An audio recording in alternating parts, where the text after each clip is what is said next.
Welcome to Elite Document Solutions, and today I'm going to be peeling the onion back and talking about lease rates. When you finance your copier, what type of impact does it truly make on your monthly payment?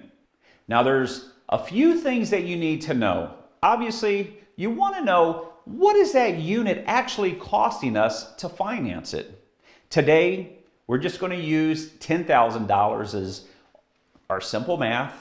But you're going to see the impact between a good release rate and rates that I see on the streets. Extremely, extremely high, meaning you're paying a lot more than what you really should be.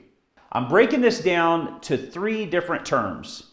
Most customers will finance a 36-month program, 48, and 60. We're going to be talking about those today. If you look at our new interactive whiteboard, this thing's brilliant too. Our 36-month lease rate is 0.027. That's what we use here at Elite Document Solutions. Our 48-month lease rate is 0.023. And our 60-month lease rate is 0.018. Now, I'm going to have some people in the industry say, those rates are high.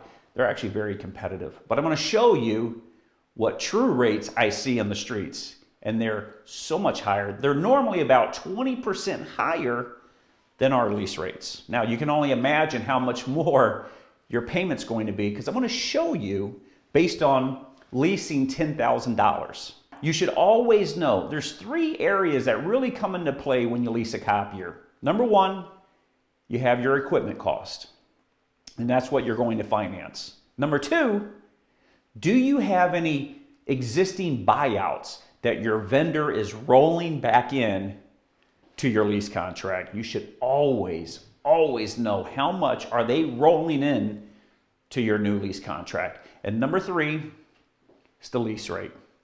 Rule of thumb in our industry, most companies will have probably between 20 to 30% markup on their hardware. It's kind of normal.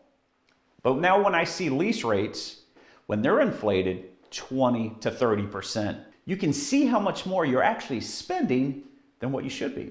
Our first lease contract, the majority of you out there are going to be doing what we call an FMV. That's a fair market value, meaning you're going to lease this product, but your intention is to return it at the end of the contract.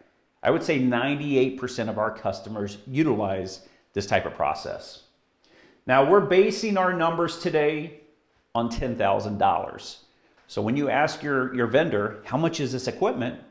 And they tell you, Mr. Customer, it's only $10,000. It's very simple. Take my lease rates, multiply that rate over $10,000. So for 36 months, let me crank up my interactive board again. $10,000, your payment here is going to be $270.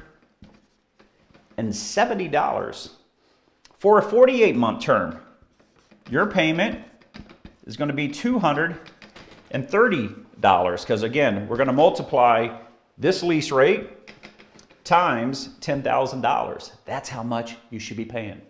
And then last, here's our 60-month term, 0.018. You're going to multiply that over $10,000, and we're going to be at $180. Pretty standard.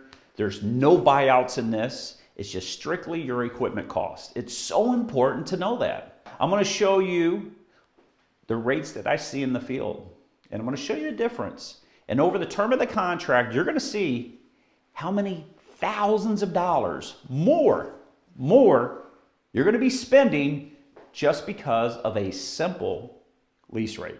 So let's go ahead and talk about street interest rates or lease rates that I see in the field. We have a 36-month term again. If you remember, our rate is 0.027. Multiply by $10,000, you get $270. Love this interactive board. 36 months. Here's our competitors out there in the marketplace utilizing 0.032. Now I know there's going to be a lot of competitors say there's no way, it's too high. No, that's what they're using. 0.032 times 10,000, your monthly payment is going to be $320. Now, what's the difference that you're going to pay? How much more will you pay over the term of 36 months by utilizing a higher rate compared to Elite's rate? Actually, you're going to pay a total of $1,800 more to utilize that vendor and their high lease rate. Let's go to 48 months. Their rate, 0.029. So your payment is going to be $290. Now, over the course of 48 months, you're going to pay $28.80 more than what you really should be over 48 months. Now, over 60 months, competitive lease rates, 0.216, meaning you're going to pay $216 a month for that lease copier compared to our $180. Over 60 months, you're going to pay $2,160 more than what you should. Now, that's the game that they play. Those are the lease rates that they use. You need to know what you don't know. And that's why we're bringing this to the marketplace, because we want to have transparency across the board when it comes to leasing these copiers. You got to know how to get the best deal. I wish someone would actually do this in the real estate market. I wish they would do this in the car industry, because I want to know things that I just don't know. And that's what we're trying to help you with. Most of you are going to do a fair market value. Make sure your vendor does not increase or escalate your lease contracts year over year over year over year, because you're going to end up paying so much more than what you really should. Keep in mind the lease rates that you should be paying. No more than those. And here's your payment. If you have any questions, please feel free to DM me or just email me so I can answer any questions that you have before you lease your new copier. Thanks so much for logging in, and thanks for joining Elite Document Solutions. Have a wonderful day.